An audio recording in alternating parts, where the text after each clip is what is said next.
تفہیم القرآن سید ابوالعلا مودودی سورہ طٰہٰ آیات 9 تا 98۔ اعوذ باللہ من الشیطان الرجیم، بسم اللہ الرحمن الرحیم۔ وَهَلْ أَتَاكَ حَدِيثُ موسیٰ، اور تمہیں کچھ موسیٰ علیہ السلام کی خبر پہنچی؟ اِذْ رَأَىٰ نَارًا، جب کہ اس نے ایک آگ دیکھی۔ تفسیر: یہ اس وقت کا قصہ ہے جب حضرت موسیٰ علیہ السلام چند سال مدین میں جلا وطنی کی زندگی گزارنے کے بعد اپنی بیوی کو، جن سے مدین میں ان کی شادی ہوئی، لے کر مصر کی طرف واپس جا رہے تھے۔ اس سے پہلے کی سرگزشت سورہ قصص میں بیان ہوئی ہے، جس کا خلاصہ یہ ہے کہ جب حضرت موسیٰ علیہ السلام کے ہاتھوں ایک مصری ہلاک ہو گیا اور اس پر انہیں اپنی گرفتاری کا اندیشہ لاحق ہو گیا تو وہ مصر سے بھاگ کر مدین میں پناہ گزین ہو گئے۔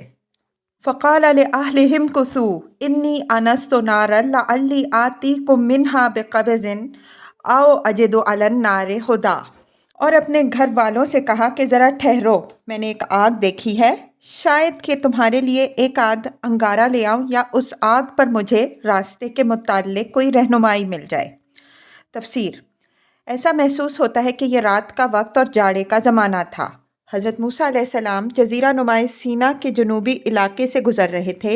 دور سے ایک آگ دیکھ کر انہوں نے خیال کیا یا تو وہاں سے تھوڑی سی آگ مل جائے گی تاکہ بال بچوں کو رات بھر گرم رکھنے کا بندوبست ہو جائے، یا کم از کم وہاں سے یہ پتہ چل جائے گا کہ آگے راستہ کدھر ہے۔ خیال کیا تھا دنیا کا راستہ ملنے کا، اور وہاں مل گیا عقبہ کا راستہ۔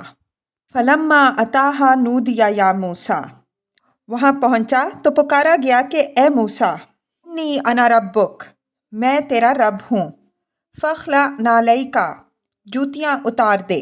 تفسیر: غالباً اسی واقعے کی وجہ سے یہودیوں میں یہ شرعی مسئلہ بن گیا کہ جوتے پہنے ہوئے نماز پڑھنا جائز ہے یا نہیں۔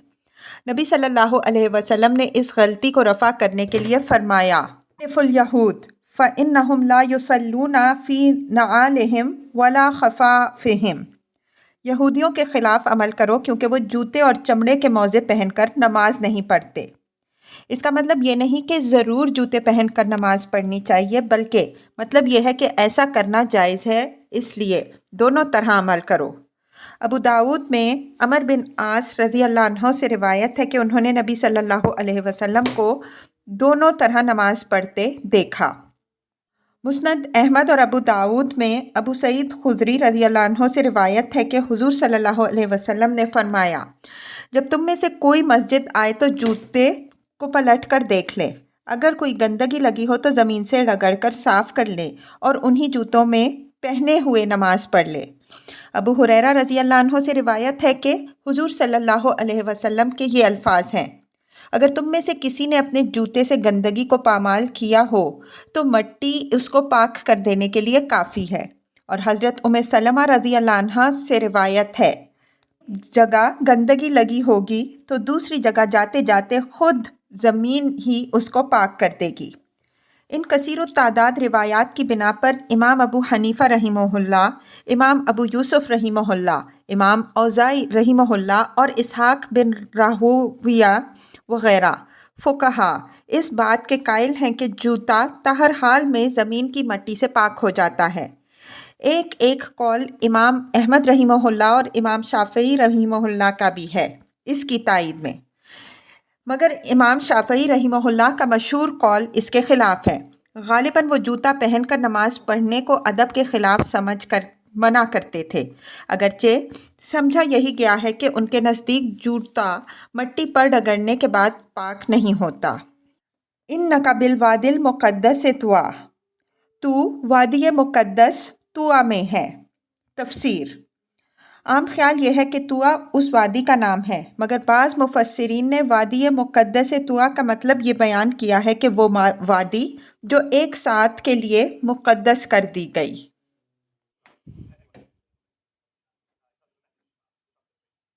وَأَنَا اخْتَرْتُكَ فَاسْتَمِعْ لِمَا يُوحَىٰ، اور میں نے تجھ کو چن لیا ہے، سن جو کچھ وحی کیا جاتا ہے۔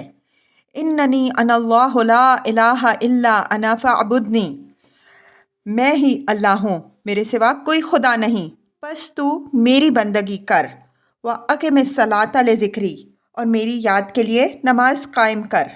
تفسیر: یہاں نماز کی اصلی غرض پر روشنی ڈالی گئی ہے کہ آدمی خدا سے غافل نہ ہو جائے۔ دنیا کے دھوکے دینے والے مظاہر اس کو اس حقیقت سے بے فکر نہ کر دیں کہ میں کسی کا بندہ ہوں، آزاد و خود مختار نہیں ہوں۔ اس فکر کو تازہ رکھنے اور خدا سے آدمی کا تعلق جوڑے رکھنے کا سب سے بڑا ذریعہ نماز ہے، جو ہر روز کئی بار آدمی کو دنیا کے ہنگاموں سے ہٹا کر خدا کی طرف لے جاتی ہے۔ بعض لوگوں نے اس کا یہ مطلب بھی لیا ہے کہ نماز قائم کر تاکہ میں تجھے یاد کروں، جیسا کہ دوسری جگہ فرمایا فَاذْكُرُونِی أَذْكُرُکُم، مجھے یاد کرو میں تمہیں یاد رکھوں گا۔ ضمناً اس آیت سے یہ مسئلہ نکلتا ہے کہ جس شخص کو بھول لاحق ہو جائے اسے بھی یاد آئے نماز ادا کر لینی چاہیے۔ حدیث میں حضرت انس رضی اللہ عنہ سے مروی ہے کہ حضور صلی اللہ علیہ وسلم نے فرمایا: من نسی صلاۃ فلیصلها اذا ذکرها لا کفارۃ لها الا ذلک۔ جو شخص کسی وقت کی نماز بھول گیا ہو اسے چاہیے کہ جب یاد آئے ادا کر لے، اس کے سوا اس کا کوئی کفارہ نہیں۔ بخاری، مسلم، احمد۔ اسی معنی میں یہ روایت حضرت ابو ہریرہ رضی اللہ عنہ سے مروی ہے، جسے مسلم، ابو داؤد اور نسائی وغیرہ نے لیا ہے۔ اور ابو قتادہ رضی اللہ عنہ کی روایت ہے کہ حضور صلی اللہ علیہ وسلم سے پوچھا گیا: اگر ہم نماز کے وقت سو گئے ہوں تو کیا کریں؟ آپ صلی اللہ علیہ وسلم نے فرمایا: نیند میں کچھ قصور نہیں، قصور تو جاگنے کی حالت میں ہے۔ بس جب تم میں سے کوئی شخص بھول جائے یا سو جائے تو جب بیدار ہو، جب یاد آئے نماز پڑھ لے۔ ترمذی، نسائی، ابو داؤد۔ ان الساعۃ آتیہ، قیامت کی گھڑی ضرور آنے والی ہے۔ اکاد اخفیھا لتجزی کل نفس بما تسعی، میں اس کا وقت مخفی رکھنا چاہتا ہوں تاکہ ہر متنفس اپنی سعی کے مطابق بدلہ پائے۔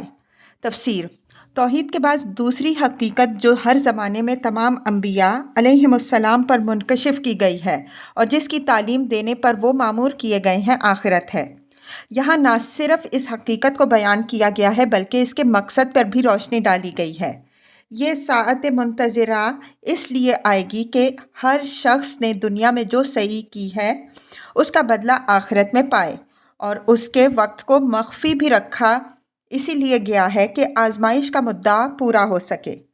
جسے عاقبت کی کچھ فکر ہو اس کو ہر وقت اس گھڑی کا کھٹکا لگا رہے اور یہ کھٹکا اسے بے راہ روی سے بچاتا رہے، اور جو دنیا میں گم رہنا چاہتا ہے وہ اس خیال میں مگن رہے کہ قیامت ابھی کہیں دور دور بھی آتی نظر نہیں آتی۔ فَلَا يَصُدَّنَّكَ عَنْهَا مَن لَّا يُؤْمِنُ بِهَا وَاتَّبَعَ هَوَاهُ فَتَرْدَىٰ، پس کوئی ایسا شخص جو اس پر ایمان نہیں لاتا اور اپنی خواہش نفس کا بندہ بن گیا، تجھ کو اس گھڑی کی فکر سے نہ روک دے، ورنہ تو ہلاکت میں پڑ جائے گا۔ وَمَا تِلْكَ بِيَمِينِكَ يَا مُوسیٰ، اور اے موسیٰ یہ تیرے ہاتھ میں کیا ہے؟ تفسیر: یہ سوال طلب علم کے لیے نہ تھا، یہ تو اللہ تعالیٰ کو بھی معلوم تھا کہ موسیٰ علیہ السلام کے ہاتھ میں لاٹھی ہے۔ پوچھنے سے مقصود یہ تھا کہ لاٹھی کا لاٹھی ہونا حضرت موسیٰ علیہ السلام کے ذہن میں اچھی طرح مستحضر ہو جائے اور پھر وہ اللہ کی قدرت کا کرشمہ دیکھیں۔ قال ہی عصائی، اس نے کہا یہ میری لاٹھی ہے، اتوکأ علیہا واہش بہا علی غنمی ولی فیہا مآرب اخری، اس پر میں ٹیک لگا کر چلتا ہوں، اس سے اپنی بکریوں کے لیے پتے جھاڑتا ہوں، اور بھی بہت سے کام ہیں جو اس سے میں لیتا ہوں۔ تفسیر: اگرچہ جواب میں صرف اتنا کہہ دینا کافی تھا کہ یہ میری لاٹھی ہے، مگر حضرت موسیٰ علیہ السلام نے اس جواب کو لمبا دیا۔ وہ ان کی اس وقت کی قلبی کیفیت کا دلچسپ نقشہ پیش کرتا ہے۔ قاعدے کی بات یہ ہے کہ جب آدمی کو کسی سے بہت کھلی گفتگو کرنے کا موقع ملتا ہے اور شخصیت اس کے سامنے بہت بڑی ہوتی ہے تو وہ اپنی بات کو طول دینے کی کوشش کرتا ہے تاکہ اسے زیادہ سے زیادہ دیر تک اس کے سامنے ہم کلامی کا شرف حاصل رہے۔ قال القھا یا موسیٰ، فرمایا پھینک دے اس کو اے موسیٰ۔ فالقاھا، اس نے اسے پھینک دیا۔ فَإِذَا هِيَ حَيَّةٌ تَسْعَىٰ، اور یکایک وہ ایک سانپ کی طرح دوڑ رہا تھا۔ قَالَ خُذْهَا وَلَا تَخَفْ، فرمایا پکڑ اس کو اور ڈر نہیں۔ سَنُعِيدُهَا سِيرَتَهَا الْأُولَىٰ، ہم اسے پھر ویسا ہی کر دیں گے جیسے یہ تھی۔ وَاضْمِمْ يَدَكَ إِلَىٰ جَنَاحِكَ تَخْرُجْ بَيْضَاءَ مِنْ غَيْرِ سُوءٍ، ذرا اپنا ہاتھ اپنی بغل میں دبا، چمکتا ہوا نکلے گا بغیر کسی تکلیف کے۔ تفسیر، یعنی روشن ایسا ہوگا جیسے سورج ہو، مگر تمہیں اس سے کوئی تکلیف نہ ہوگی۔ بائبل میں ید بیضاء کی ایک اور تعبیر بھی ہے جو وہاں سے نکل کر ہمارے ہاں تفسیروں میں بھی رواج پا گئی۔ وہ یہ کہ حضرت موسیٰ علیہ السلام نے جب بغل میں ہاتھ ڈال کر باہر نکالا تو پورا ہاتھ برس کے مریض کی طرح سفید تھا، پھر جب دوبارہ بغل میں رکھا تو وہ اصلی حالت پر آ گیا۔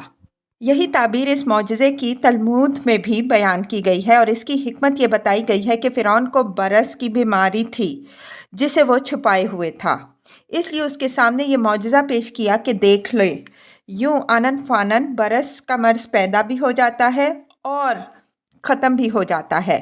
لیکن اول تو ذوق سلیم اس سے ابا کرتا ہے کہ کسی نبی کو برس کا معجزہ دے کر ایک بادشاہ کے دربار میں بھیجا جائے۔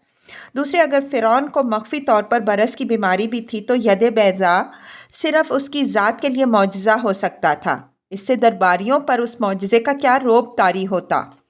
لہٰذا صحیح بات وہی ہے جو ہم نے اوپر بیان کی کہ اس ہاتھ میں سورج کی سی چمک پیدا ہو جاتی تھی جسے دیکھ کر آنکھیں خیرہ ہو جاتیں۔ قدیم مفسرین میں سے بھی بہتوں نے اس کے یہی معنی لیے ہیں۔ آیتن اخری، یہ دوسری نشانی ہے۔ لنریک من آیاتنا الکبریٰ، اس لیے کہ ہم تجھے اپنی بڑی نشانیاں دکھانے والے ہیں۔ اذهب الی فرعون انہ طغیٰ، اب تو فرعون کے پاس جا، وہ سرکش ہو گیا ہے۔ قال رب اشرح لی صدری، موسیٰ علیہ السلام نے عرض کی پروردگار میرا سینہ کھول دے۔ تفسیر، یعنی میرے دل میں اس منصب عظیم کو سنبھالنے کی ہمت پیدا کر دے اور میرا حوصلہ بڑھا دے، چونکہ یہ ایک بہت بڑا کام حضرت موسیٰ علیہ السلام کے سپرد کیا جا رہا تھا جس کے لیے بڑے دل گردے کی ضرورت تھی۔ اس لیے آپ نے دعا کی کہ مجھے وہ صبر، وہ ثبات، وہ تحمل اور وہ بے خوفی اور وہ عزم عطا فرما جو اس کام کے لیے درکار ہے۔ وَيَسِّرْ لِي أَمْرِي، اور میرے کام کو میرے لیے آسان کر دے۔ وَاحْلُلْ عُقْدَةً مِّن لِّسَانِي، اور میری زبان کی گرہ سلجھا دے۔ یفقہوا قولی، تاکہ لوگ میری بات سمجھ سکیں۔ تفسیر، بائبل میں اس کی جو تشریح بیان ہوئی ہے وہ یہ ہے کہ حضرت موسیٰ علیہ السلام نے عرض کیا، اے خداوند میں فصیح نہیں ہوں، نہ تو پہلے ہی تھا اور نہ جب سے تو نے اپنے بندے سے کلام کیا، بلکہ رک رک کر بولتا ہوں، میری زبان کند ہے۔ مگر تلمود میں اس کا ایک لمبا چوڑا قصہ بیان کیا ہے۔ اس میں یہ ذکر ہے کہ بچپن میں جب حضرت موسیٰ علیہ السلام فرعون کے گھر میں پرورش پا رہے تھے، ایک روز انہوں نے فرعون کے سر کا تاج اتار کر اپنے سر پر رکھ لیا۔ اس پر یہ سوال پیدا ہو گیا کہ یہ بچہ یہ کام بالارادہ کر رہا ہے یا یہ محض طفلانہ فعل ہے۔ آخر کار تجویز کیا گیا کہ بچے کے سامنے سونا اور آگ دونوں رکھ دی جائے، چنانچہ انہوں نے چیزیں لا کر سامنے رکھ دیں اور حضرت موسیٰ علیہ السلام نے اٹھا کر آگ منہ میں رکھ لی۔ اس طرح ان کی جان تو بچ گئی مگر زبان میں ہمیشہ کے لیے لکنت پڑ گئی۔ یہی قصہ اسرائیلی روایات سے منتقل ہو کر ہمارے ہاں تفسیروں میں رواج پا گیا، لیکن عقل اسے ماننے سے انکار کرتی ہے، اس لیے کہ اگر بچے نے آگ پر ہاتھ مارا بھی تو یہ کسی طرح ممکن نہیں کہ وہ انگارے کو اٹھا کے منہ میں لے سکے۔ بچہ تو آگ کی جلن محسوس کرتے ہی ہاتھ کھینچ لیتا، منہ میں لے جانے کی نوبت کہاں سے آ سکتی ہے؟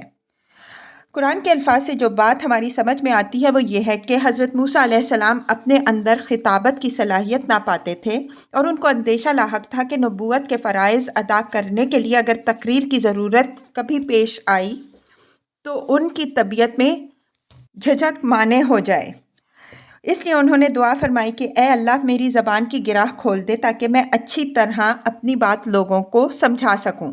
یہی چیز تھی جس کا فرعون نے ایک مرتبہ ان کو طعنہ دیا کہ یہ شخص تو اپنی بات بھی پوری طرح بیان نہیں کر سکتا۔ لا یکاد یبین،